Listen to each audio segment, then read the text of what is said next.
Hi, I'm Julia, this is Emma, that's Noya, and this is our Media Watch presentation. So we listened to the Midweek Mediawatch, which aired last Wednesday, and the story that we've chosen to cover from that is the Euro 2020 final, and we pretty much know what happened with that story. Football came Rome, not home. This episode of Media Watch was titled Revenge for Pineapple on Pizza. And the hosts of Media Watch, Karen Hay and Colin Peacock, described the story as being all over the place in terms of coverage.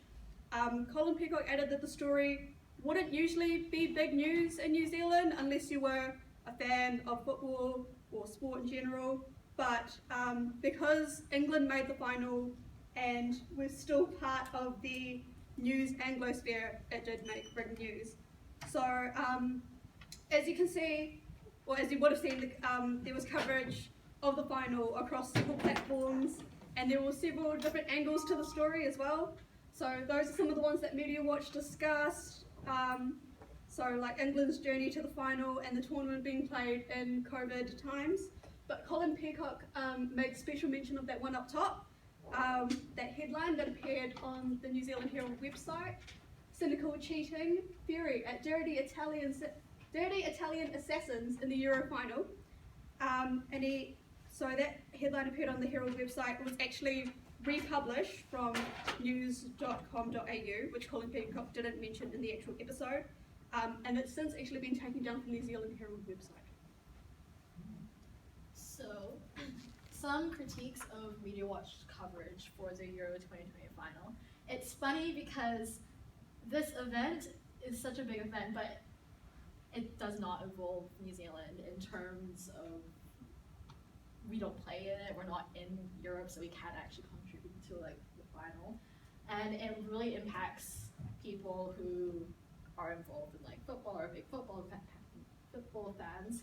But this year it does carry a sense of newsworthiness because it's the first time England has actually made it to the final in the Euro Cup, and it's actually the first time they've made it to any football final since they've won the FIFA World Cup in 1966. So that's like 65 years of no finals until now for England. And this event, they pointed out, which was a good thing, that not because it's a sporting event, it actually affected the political and cultural like climate like during like the time, because it highlighted racist attacks from the British media and public, not only on Italians but also on Black people because of the penalty shootout. The 3 players got so much abuse after that. And it also highlighted the fact that politicians who spoke out against the like Black Lives Matter movement, they actually started to jump on the bandwagon, and yeah, they basically highlighted really important parts from what happened from the event. Even though it's just a sporting event, it actually impacted like several other areas around the event.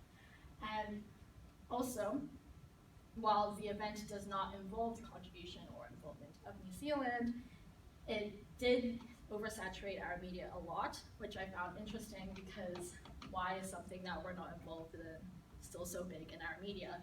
It's mainly we came to the conclusion that because we are still under the monarchy, anything that happens in England, it sort of entertains us in a way, and also football is really a big sport in New Zealand, so it correlates in between.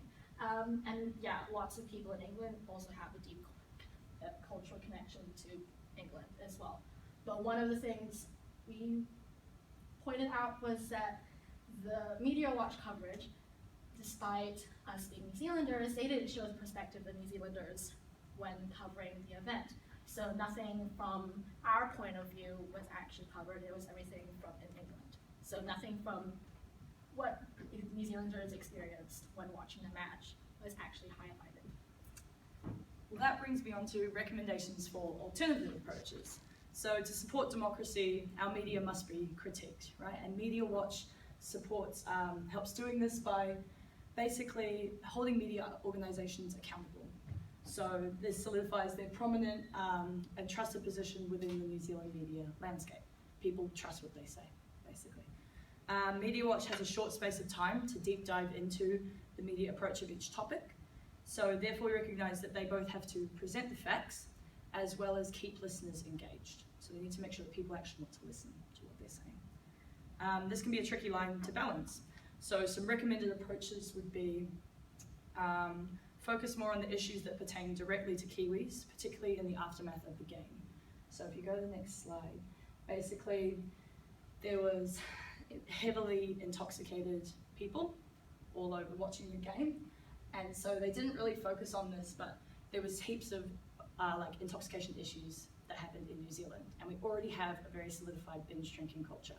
So something like that could have been mentioned that would basically highlight, bring that to light, make people think about what they're doing while they're watching this game. Also, there was basically domestic abuse statistics, which is really emotional for people, and people will be able to engage with that and kind of see that, again, this is not just about winning or losing, it's bigger than that. And so, as a recommended approach, we would say, yeah, choose to focus more on how it impacts Kiwis in their everyday lives. And that is all. Excellent. Well done, and the first one's always the hardest to do, so I really admire you guys that you stood up and took on the challenge. The other thing, just Emma, from what we were talking about last week, that your part-time work is in the hospitality sector, and you said that in particular there was a lot of effect, a flow-on effect within hospitality in some really popular places down the viaduct. Yeah. Do you want to mention that, or is that all? Yeah, that's my first story. So the headquarters bar got shut down on the 12th of July, and I got the police statement, and basically it was awful. Like, they were unruly, and police said they were generally pleased with people, but like, bars got shut down. That's a $20,000 fine for that bar. People don't know that. They just weren't even worried about it. They just get drunk as, and yeah. The Were these Brits, or were they, predominantly Brits, but I don't want to generalise but I was like working, and it was mostly British people, or British supporters from New Zealand. Yeah. But basically it got to a point where anyone who had English gear on, we just cut them off. Like, they walked in, we hadn't even served them anything, we're like, right, water for you, water for you. It is what it is, but this, like, HQ, I went in the other day to try and get a statement from them, and they just refused to comment at the moment. I was like, okay, it's your chance to tell your side, but alright, don't worry about it. So yeah.